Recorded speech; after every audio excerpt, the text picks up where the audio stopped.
O maior ícone americano fica em Nova York. A Estátua da Liberdade representa o sentido acolhedor deste país para com todos os povos do planeta.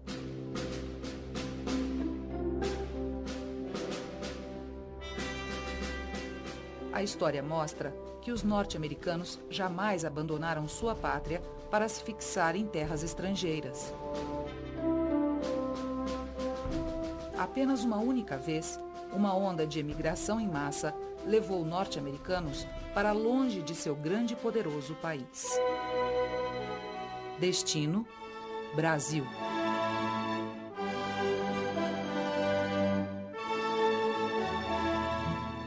Vieram muitas pessoas para cá. Milhares de americanos vieram para cá. Milhares deles abandonaram suas terras, seus lares, parentes e amigos, deixando para trás as trágicas consequências da guerra civil interna. A coragem dessas pessoas em abandonar um país, né, onde eles, provavelmente, muitos deles também já eram imigrantes nos Estados Unidos, eles imigraram para lá, não deu certo e procuraram novas terras.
Once a rebel, twice a rebel, forever rebel.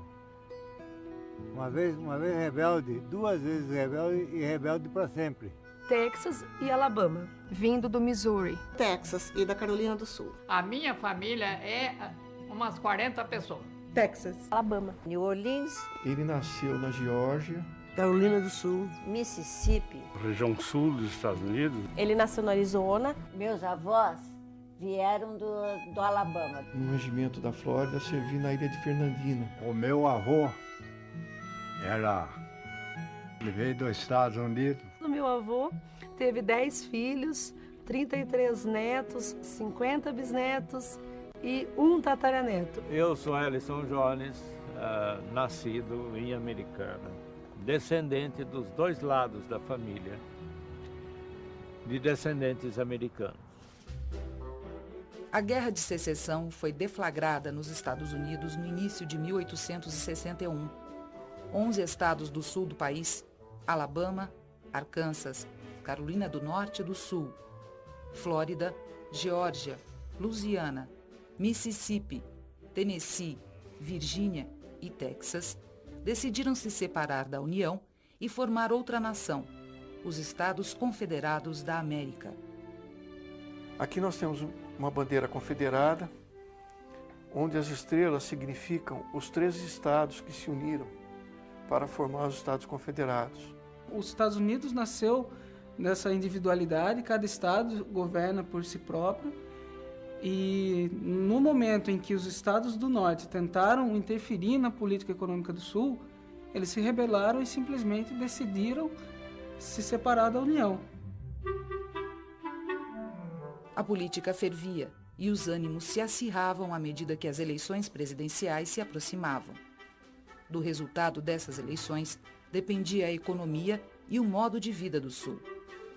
Se Lincoln ganhasse, seria o fim da escravatura. Com isso, a derrocada comercial e a mudança do alto padrão de vida da elite sulista.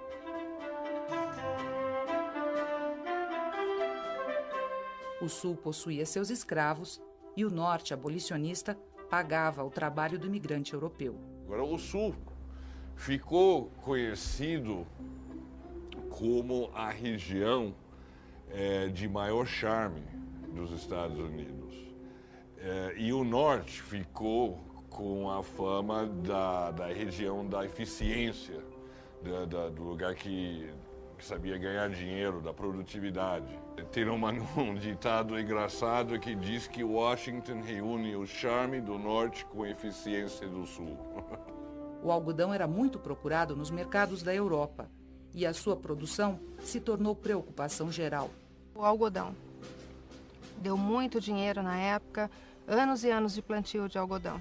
Grandes fazendas se dedicaram a cultivá-lo com mão de obra escrava.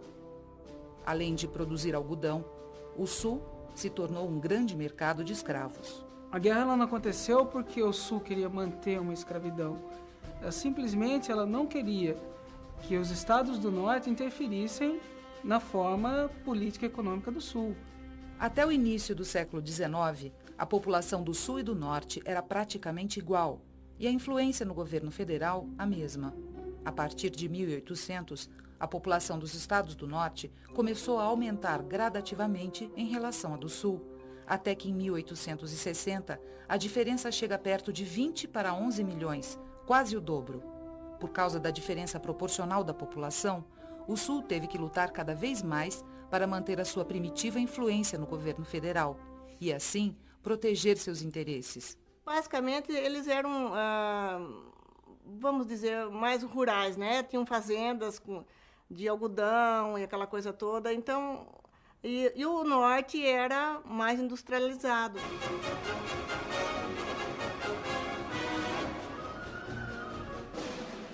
A industrialização acompanhou o movimento populacional do país.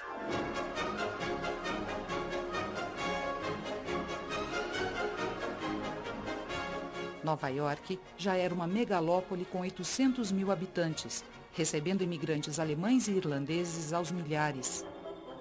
O norte se industrializava muito depressa.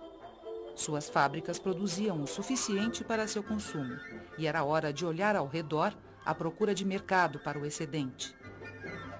O Sul estava ali, gozando de uma prosperidade sem precedentes. 57% da exportação nacional era de algodão produzido no Sul. No momento do início da guerra, o Norte era muito economicamente dependente do Sul. Os banqueiros do Norte eles investiam muito no Sul para o desenvolvimento da agricultura, financiavam, faziam um intermédio da venda para o exterior. E o Sul, ele exportava muito. Todo o algodão que ele produzia, era menos de 10% ficava nos Estados Unidos. O resto ia tudo para a Europa, né? Inglaterra, França.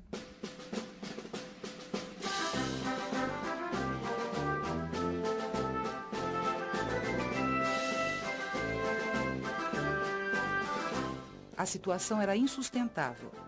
O estopim da guerra estava aceso.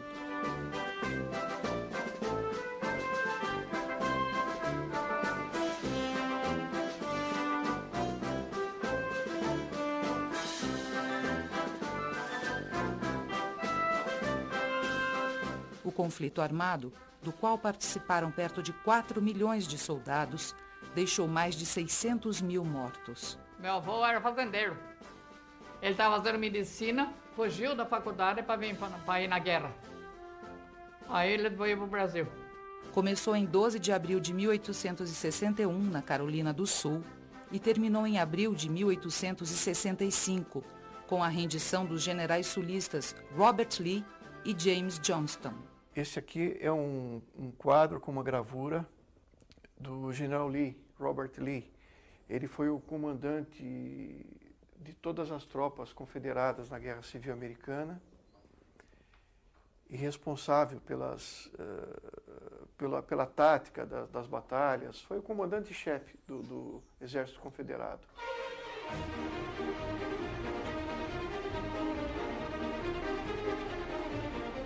O poderio dos territórios do norte era infinitamente superior.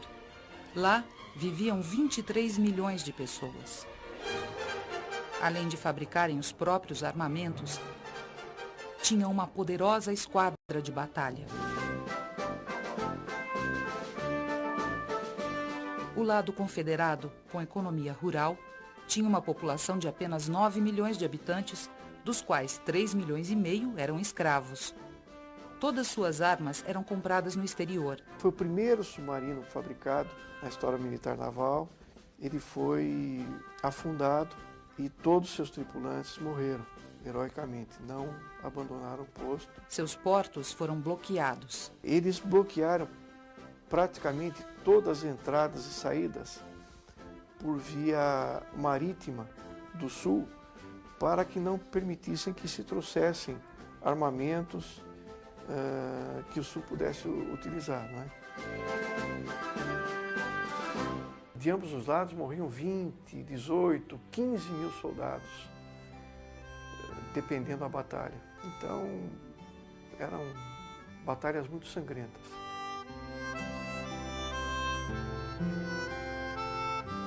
A derrota sulista era inevitável.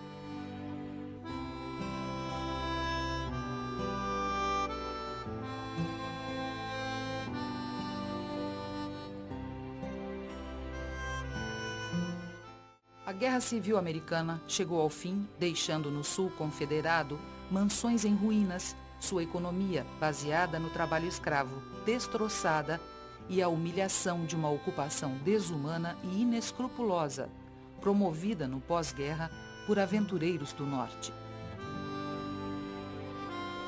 As famílias todas tiveram as suas terras nos Estados Unidos, as suas casas, destruídas com a guerra.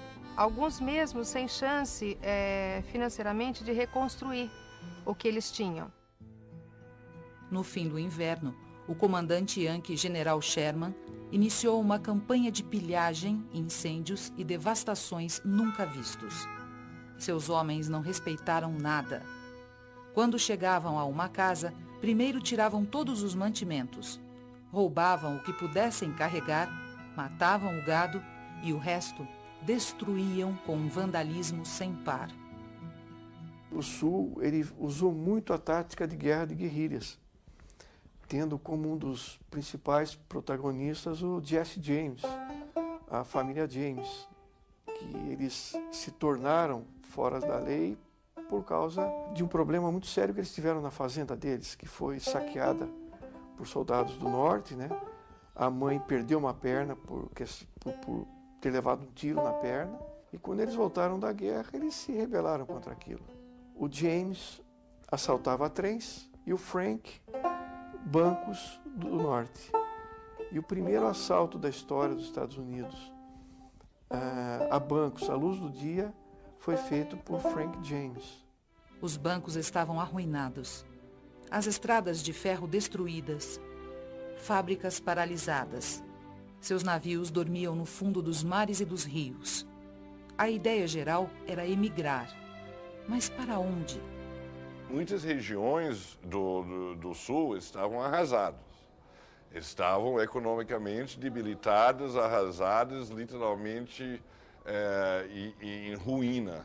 E também eu acho que houve depois uma enorme ressaca espiritual, moral. O Sul, quer dizer, foi um furacão que passou, destruiu, arruinou. Então, houve um clima muito propício para cair fora. Embora tenha declarado neutralidade, o Brasil nunca conseguiu disfarçar sua simpatia pelo sul dos Estados Unidos da América. Dom Pedro II tinha um relacionamento muito bom com os governantes, né, o alto escalão americano. No Brasil, Dom Pedro II era um homem de larga visão. Porque ele era um imperador diferente. Ele não era aquele imperador, aquele monarca com a pompa e com todo aquele luxo que tinha a monarquia europeia.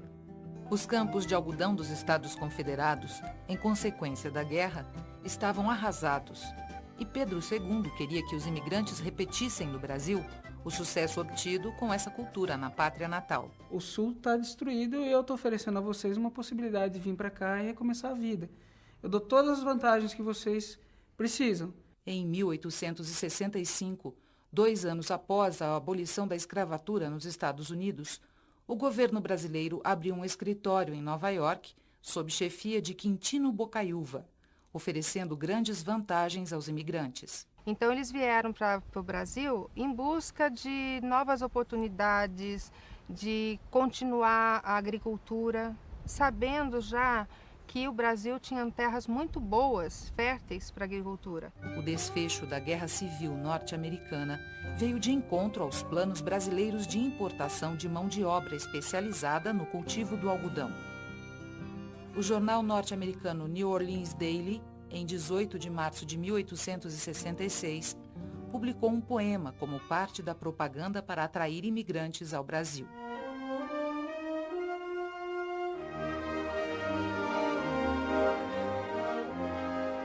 Oh, dá-me barco com vela e leme e deixa-me ir para o feliz Brasil. Terra do sol, reino onde nada se teme, matas sempre verdes e praias repletas de pérolas no mar azul anil. O coronel Norris, por saber muito de política, foi o primeiro americano a colocar os pés como imigrante no Brasil. Nascido na Geórgia, mudou-se para o Alabama e posteriormente foi senador pelo Texas, após viver vários anos em Dallas. Com seu filho Robert, carregou alguns pertences, o necessário para fazer uma pequena lavoura, transformou seus dólares em ouro e veio ao Brasil via Galveston, chegando ao Rio de Janeiro em 27 de dezembro de 1865. Foi recebido pessoalmente pelo imperador Dom Pedro II. Eu sou descendente do coronel Norris, que foi o pioneiro da imigração, ele que esteve aqui no Brasil para ver o que o Dom Pedro está oferecendo, porque o governo brasileiro montou um escritório em Nova York para abrir essa imigração. Poucos meses depois, partia do porto de Nova Orleans o veleiro Talismã.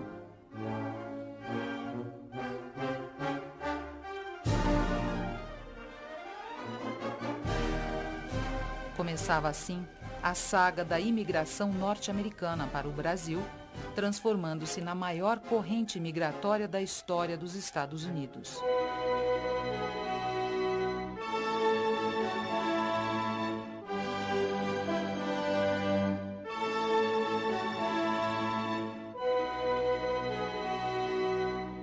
As famílias que emigraram para o Brasil nessa época, depois da Guerra Civil, vieram principalmente dos estados do Sul, mas nem sempre puderam viajar através de New Orleans.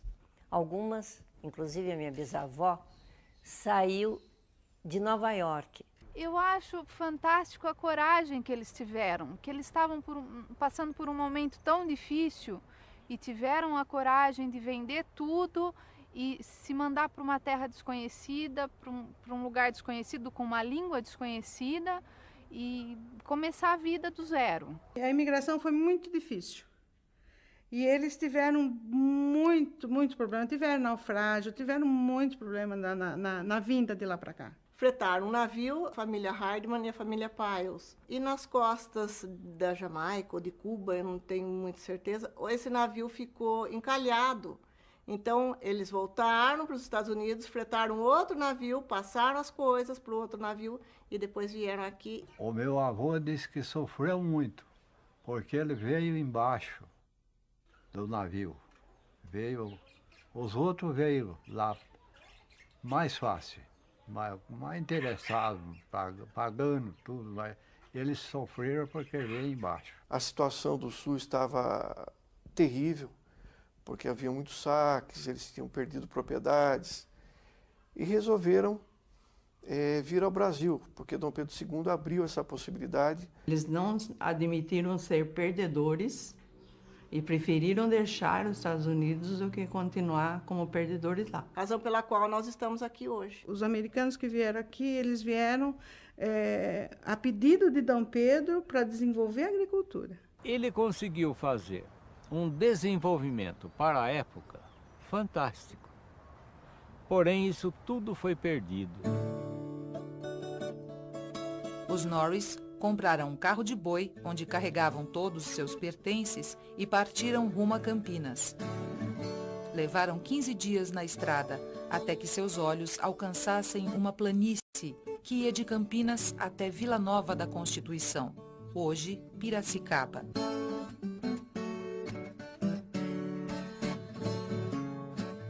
Aí ele chegou aqui perto, olhou assim, gostou, que ele achou muito parecido com Alabama. A vida deles foi muito sacrificada, né? Porque eles saíram de uma região com um pouco mais de conforto, chegaram aqui para construir. O Partido Liberal estava em ascensão e exigia muito do imperador, principalmente maior representação, abertura para o comércio exterior e gradual libertação dos escravos. Os americanos, lá eles já tinham acontecido a abolição. Eles não tinham mais como contar com o trabalho escravo. Eles vieram para o Brasil achando que eles podiam contar com o trabalho escravo. Então, eles tiveram anos e anos de serviço escravo aqui. Com a abolição da escravatura nos Estados Unidos, o Brasil era o último país, além de Cuba, a manter escravos. Meu bisavô, né, ele teve 9 filhos com uma escrava. Brasileira, baiana de Caculé. Foi uma linda história de amor. Um jovem baiano, estudante de direito, Castro Alves, publicava vários poemas em jornais republicanos, exigindo o fim da escravidão. Eu escrevo no jornal Estado de São Paulo já faz 14 anos, uma coluna semanal, e que se dedica muito a discutir as relações entre Brasil e Estados Unidos, ou a cultura brasileira vista do ponto de vista de um americano, ou vice-versa. E quanto mais tempo eu fico aqui, eu acho que menos eu entendo. Uma certa identificação ideológica entre o Império e o Sul dos Estados Unidos, escravagista e agrário, contrastando com o Norte industrializado e abolicionista, ajuda a explicar a preferência pelo Brasil. Vocês devem conhecer a famosa frase, e isso tem a ver com a Guerra de Secessão, do Oswald de Andrade, que o Brasil são os Estados Unidos se o Sul tivesse vencido a guerra. Muitas vantagens foram oferecidas aos imigrantes. As terras seriam escolhidas por eles e, feita a medição, as escrituras definitivas de propriedade seriam entregues mediante um pagamento simbólico. São Paulo tinha 25 mil habitantes e não tinha gás. Havia uma olaria funcionando e 2 em construção. O preço do milheiro de tijolos era 40 mil réis.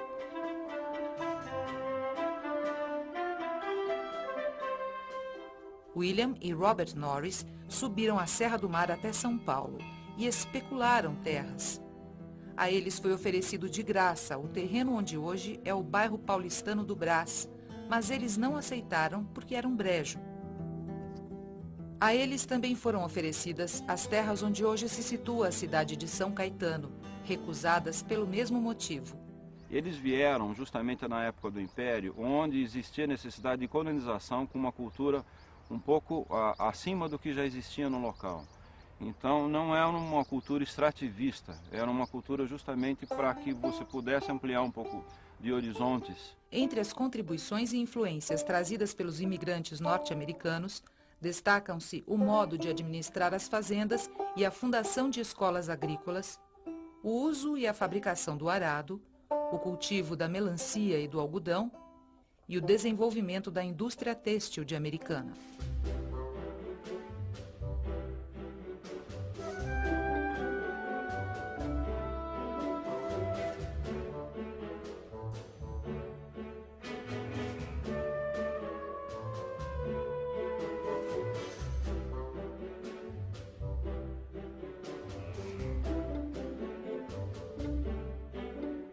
A Americana cresceu justamente por Santa Bárbara do Oeste, né, com a vinda da agricultura mais forte dos americanos.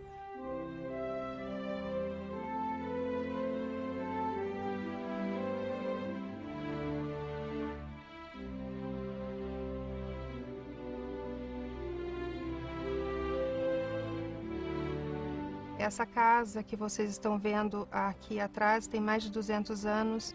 Muitos americanos por aqui passaram, nasceram e moraram aqui, tem a origem deles aqui, uma história muito grande. Então, esse cantinho é muito especial para todos nós.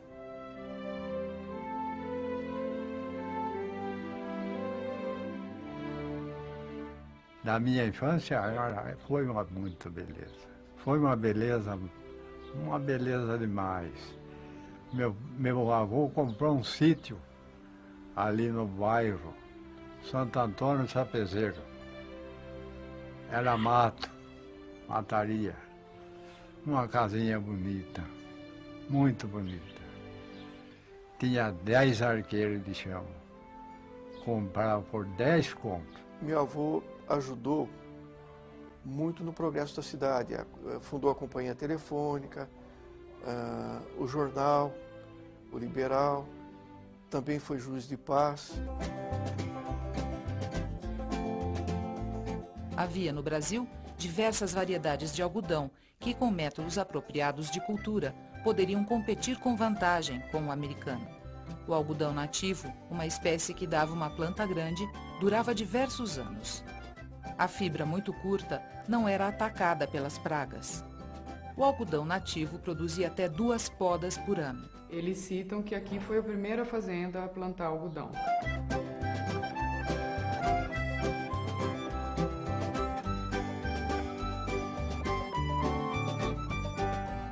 Eles traziam os marceneiros, os pedreiros, os ficavam hospedados, moravam na fazenda durante anos. Ela tem bastante madeira, bastante trabalho em madeira dentro, que o pessoal ficava hospedado. Inclusive os móveis eram feitos aqui.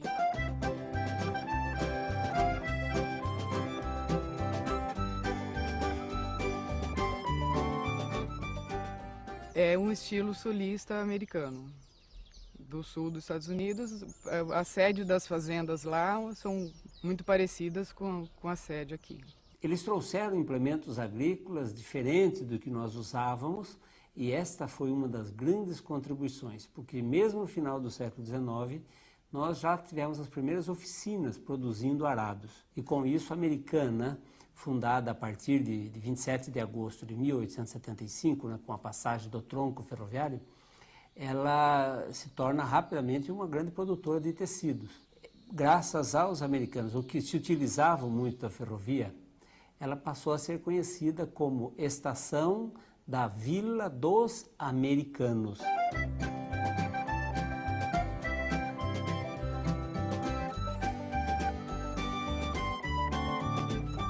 A diversão deles era vir para a cidade, todos moravam na fazenda, né?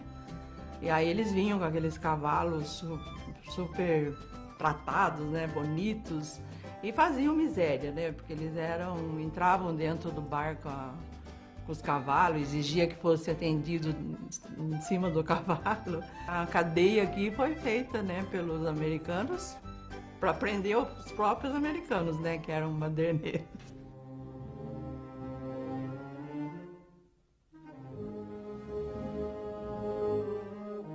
O Colégio Internacional, fundado pelos imigrantes em Campinas no ano de 1869, foi o primeiro colégio norte-americano da América do Sul. Além do Brasil ter ficado 300 anos sem imprensa, sem escolas durante a época da colônia, também a igreja tinha o monopólio do saber e não permitia que isso fosse difundido. Traziam professores dos Estados Unidos para cá para que educasse os filhos deles. Outras escolas foram construídas por eles, implantando um novo modelo de ensino, como a Escola Americana, atual Universidade Mackenzie, e o Colégio Piracicabano, que deu origem à Universidade Metodista de Piracicaba. Piracicaba, no final do século XIX, era uma vila e tinha poucas escolas. E o movimento republicano que começou a crescer na região de Piracicaba, Campinas e Itu, pretendia trazer para Piracicaba uma educação de melhor qualidade. A partir daí, começa um projeto para um novo governo do Brasil, o governo republicano, baseado em ideias de democracia, república.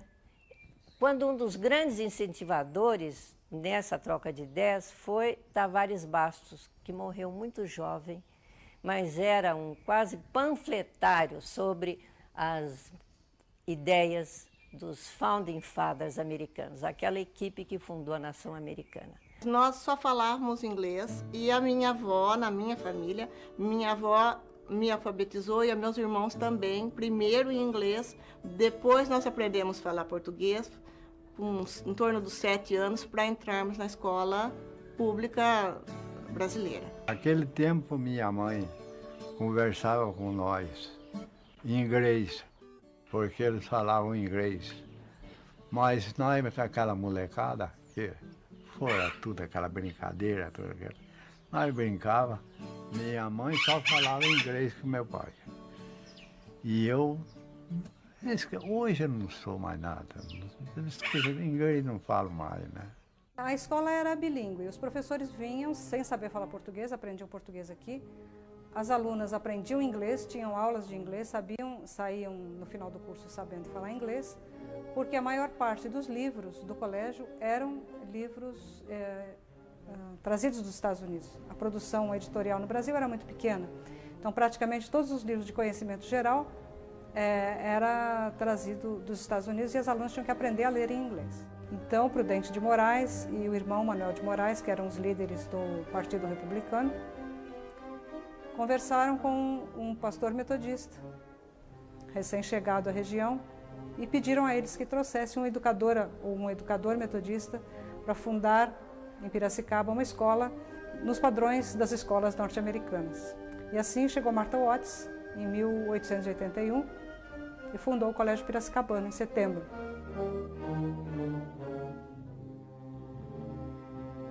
Mais tarde, em 1894, Prudente de Moraes foi eleito o primeiro presidente civil da República Brasileira.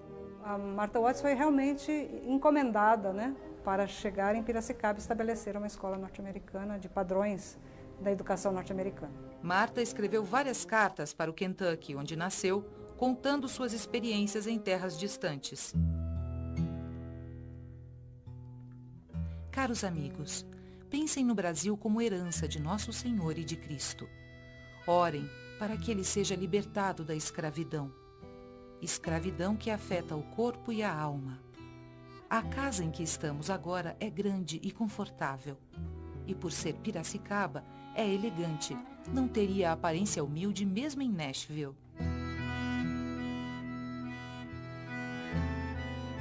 Mademoiselle Renaud fez algumas observações sobre a emancipação da mulher, fazendo alguns comentários no início sobre as necessidades de liberdade em todas as leis físicas e levando ao máximo sua ideia de liberdade feminina.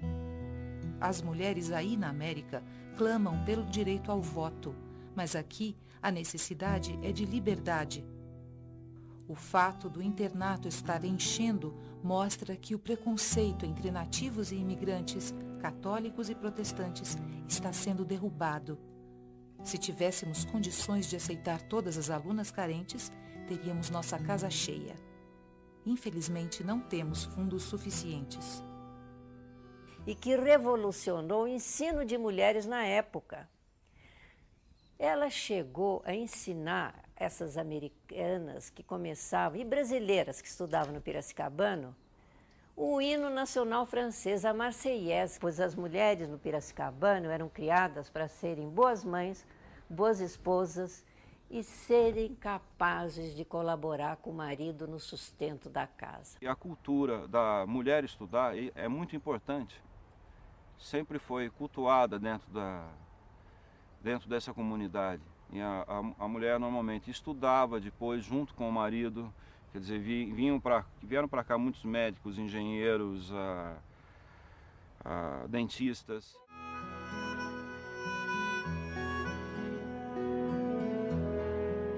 Este povo, de traços delicados, olhos da cor do céu e alma guerreira, deixou inúmeras contribuições para a nossa terra. E conseguiram realizar o sonho deles de continuar a vida, construir um novo rumo para eles em novas terras. Na área assistencial, a inesquecível Pérola Byington fundou a Cruzada Pro Infância e o hospital que leva seu nome em São Paulo. Quando me pediram que interessasse por um livro sobre Pérola Byington, eu pensei muito por onde começar essa história, porque ela foi uma mulher muito à frente do seu tempo. Me interessei por saber o que What made her tick? O que fazia a cabeça dela funcionar como funcionava? E, naturalmente, fui até a mãe dela, que era uma constante nos seus discursos. Ela dizia que tudo que ela era devia à mãe. Mary Elizabeth Ellis McIntyre chegou ao Brasil com 9 anos de idade, com sua mãe e 2 irmãs. A mãe fugindo do marido, um neurótico da Guerra Civil, que prometeu vir buscá-la e levá-la e pedir a Dom Pedro que pudesse levá-la de volta debaixo de algemas. Então essa mulher que chega aqui para encontrar-se com o pai, que já estava antes, e vem com 3 filhas, em si já é uma história. O meu parentesco com Perla Byington, eu era a neta favorita. Tinha as suas vantagens e as suas desvantagens. Mas desde os 11 anos, morei algum tempo em casa dela. Minha família, meus irmãos estavam com catapora e eu com escarlatina, então nos separaram. E ela tinha um especial cuidado sobre educação. Eu fui estudar no Colégio Caetano de Campos.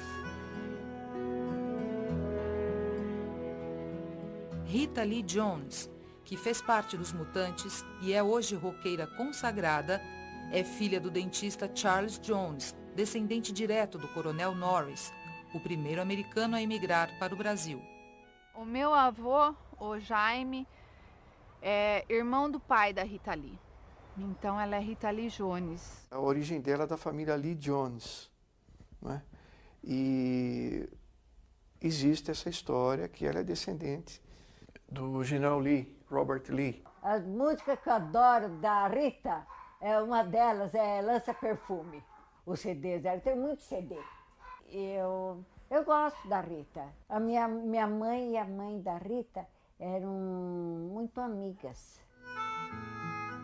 O capitão confederado Hamlin Lassiter Northfleet deixou uma bisneta, a juíza Ellen Grace Northfleet, que ocupou a presidência do Supremo Tribunal Federal, órgão máximo da justiça no país. A nossa intenção hoje é, lógico, muito orgulho, né, de fazer parte de uma história tão bonita e dolorosa, porque foi sofrida, mas ela também foi muito bonita. A nossa história, a história dos descendentes, hoje descendentes americanos, dos seus ancestrais. O coronel Oliver, depois de alguns meses, já tinha preparado suas terras e, com auxílio de escravos, começava a cultivar o algodão. Ele comprou as terras aqui na região central, que vai aqui do centro de Americana, até a altura do SESI, Centro Cívico, é bastante terra. E aí ele começou o plantio de algodão. A novidade é que ele trouxe equipamento agrícola para ajudar nesse plantio. Os americanos, quando vieram para cá, eles viveram em colônia. Eles viviam em fazendas e sempre juntos. O hábito dos americanos era muito assim, dentro de casa, né? Oliver veio com sua mulher e 2 filhas adolescentes. Pouco tempo depois, por uma fatalidade, as 3 morreram, vítimas da tuberculose. Essa é a primeira sepultura do nosso cemitério. A senhora Beatriz Oliver e, menos de um ano depois, Ingliana e Mildred, 2 filhas, todas vieram dos Estados Unidos, já doentes e faleceram de tuberculose. A igreja recusou-se a receber não católicos no cemitério da Vila de Santa Bárbara. Foi sepultado no quintal da fazenda, porque não podia sepultar nos cemitérios da cidade de Santa Bárbara. E então elas ficaram aqui todas. Algumas sepulturas aqui do cemitério que tem uma cerquinha como aquela, porque aqui era um pasto antigamente e o gado andava em cima das sepulturas, então eles tinham uma cerquinha em volta das sepulturas. As facilidades prometidas por Dom Pedro ainda não tinham chegado aos ouvidos do padre da vila. Na época, o padre não permitiu que que não fosse católico fosse enterrado no cemitério da cidade. A senhora Oliver foi sepultada em uma colina nas terras de sua própria fazenda. Ali, pouco tempo depois, surgiria o cemitério do campo, onde hoje repousam vários soldados confederados e seus descendentes. 17 soldados confederados enterrados no nosso cemitério, que lutaram lá na guerra e que abandonaram os Estados Unidos e vieram para cá e estão enterrados aqui. Essa é a sepultura do coronel Peter Hardman. Ele foi um coronel da Guerra Civil Americana. Essa é a sepultura do coronel William Norris. Foi o primeiro antepassado que chegou aqui em 1865. Ele e o filho dele, Robert. A esposa dele também, todo da família Norris.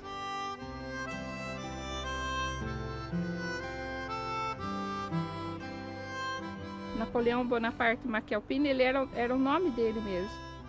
E ele era um soldado da Guerra Civil Americana também. Em 1972, o governador da Geórgia, Jimmy Carter, visitou o cemitério do campo. Sua mulher, Rosalind, surpreendeu-se ao descobrir ali sepultado seu tio-avô. Em 1972, o então governador Jimmy Carter e a esposa dele, Rosalind Carter, vieram para visitar o Brasil. E aí eles vieram aqui para visitar o nosso cemitério. E a Rosalind Carter estava andando aqui no cemitério e ela mesma viu essa sepultura aqui, que é do tio-avô dela. Ele veio sozinho para o Brasil, com o grupo que veio para cá. Ele desapareceu e ela mesma, nessa visita em 1972, ela conseguiu descobrir a sepultura, ela até chorou. 4 anos depois, Jimmy seria eleito presidente dos Estados Unidos. Então, é uma história não muito falada, mas muito escrita. Tem esse aqui que é super interessante, da Betty Antunes de Oliveira, o movimento de passageiros norte-americanos no Porto do Rio de Janeiro, 1865 a 1890. Todos os registros dos passageiros. Então aqui está toda a história de quando eles chegaram, de que navio eles vieram, de onde eles vieram. A minha família são 5 gerações em Santa Bárbara do Oeste. Meu avô, meu pai, eu, meus filhos e meus netos. Então, nós somos brasileiros, mas nós temos as nossas raízes, a nossa história.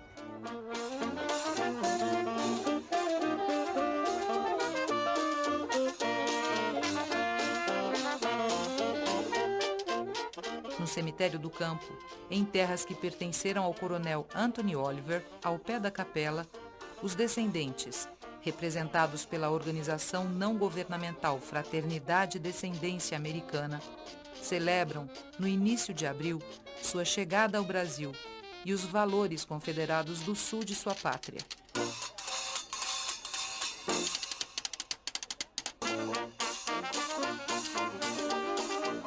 Seus descendentes são, antes de tudo, leais cidadãos brasileiros. Esta terra de exílio se transformou em uma verdadeira terra natal, em todos os sentidos.